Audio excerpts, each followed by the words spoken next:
Hello and welcome. I know that hearing a new medical diagnosis, especially one you've probably never heard of, can feel, well, pretty overwhelming. So today we're going to break down what pancreatic neuroendocrine tumors, or PNETs, are all about. We'll give you clear, simple information to help you feel more in control. It's important to remember that this explainer is for educational purposes and should not replace advice from your own medical team. Always consult with your doctor or qualified healthcare provider with any questions you may have about your health. Look, we get it. Hearing this news is a lot to take in, but you are not in this alone.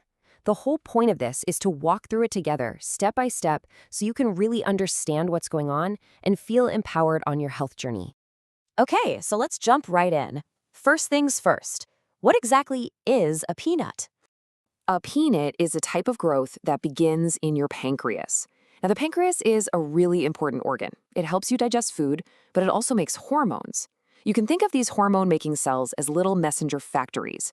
Peanuts grow from those specific cells, and that's what makes them very different from the more common type of pancreatic cancer. So you might be wondering, just how common are these things? The answer is they're really quite rare.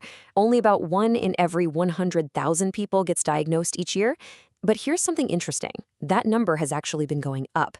Now, that's not because more people are getting them. It's because our medical scans have gotten so good that we're simply getting much better at finding them. So put it another way, peanuts only make up about 1 to 2% of all cancers in the pancreas. And here's a really key thing to know about them. They usually grow very, very slowly. Because they grow so slowly, a lot of people can live with a peanut for a long time, and sometimes they don't even know it's where. And that slow growth is a big part of some genuinely good news here. The long-term outlook for people with PNETs is usually much, much better than for people with the more common kind of pancreatic cancer. All right, so probably the biggest question on your mind is why? Why did this happen to me? It's a totally natural question. Let's talk about what we know about the causes. The truth is, for the vast majority of people, there's just no known reason. Doctors call this sporadic, which basically means it seems to happen randomly. In a few cases, there can be a connection to certain genetic conditions that run in families, and there might be some links to things like smoking. But really, for most people, there's not one single thing you can point to. Okay, so how would you even know you have one? And how do doctors actually figure it all out? Let's walk through the signs and what the diagnosis process looks like. So doctors basically put PNETs into 2 big buckets. Remember those little hormone factories? Well, with functional tumors, it's like a switch on the factory's control panel is stuck in the on position. It's pumping out way too many hormones, and that causes very specific symptoms. Then you have non-functional tumors. With these, the factory's quiet. It's not making extra hormones, so you might not feel anything at all until the tumor itself gets big enough to start pressing on things around it. And this chart gives you a few examples of what can happen when those factory switches get stuck. So, for instance, if the factory's making way too much insulin, you can get low blood sugar, which might make you feel sweaty or confused. Too much gastrin can cause really bad stomach ulcers. You see? Each hormone creates a different set of clues that helps your doctor solve the puzzle. To get a really clear picture, your medical team will use a few different tools. Blood tests can check to see if those hormone levels are too high. Imaging scans, like a CT scan or a special kind of PET scan, act like a GPS for your body to find exactly where the tumor is. And often, the final step is a biopsy, where they take a tiny sample of the tumor.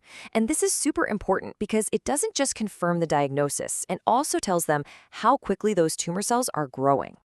Okay. Knowing all of this is one thing, but what can you do? This next part is all about how you can be an active, hands-on partner in your own care. Here are 3 really simple but honestly super powerful things you can start doing right away. First, keep a journal of any symptoms you're feeling. That gives your team so much good information. Second, write down questions before you go to your appointments. That way you won't forget anything important in the moment. And finally, remember, you have a whole team of experts whose job it is to help you. That's what they're there for. Lean on them. All right, let's talk about the big one, the question that's probably on your mind the most. What's next?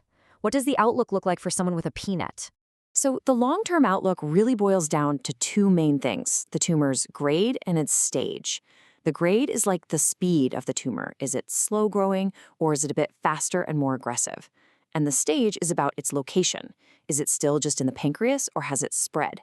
For those slow-growing or low-grade tumors that haven't spread, the outlook is generally very good. Things get more challenging to treat if it's a faster-growing tumor or if it has already spread to other places. And this is so important to hear. When a PNET is found early, while it's still just located in the pancreas, having surgery to remove it offers the absolute best chance for a complete cure. Everyone's journey with this is different. It's your own unique path. So as we wrap up, I want to leave you with a thought. What is the single most important question you have for your care team? Just thinking about that question and having it ready for your next visit, that's a really powerful step forward. Thank you for your time, and we wish you the very best.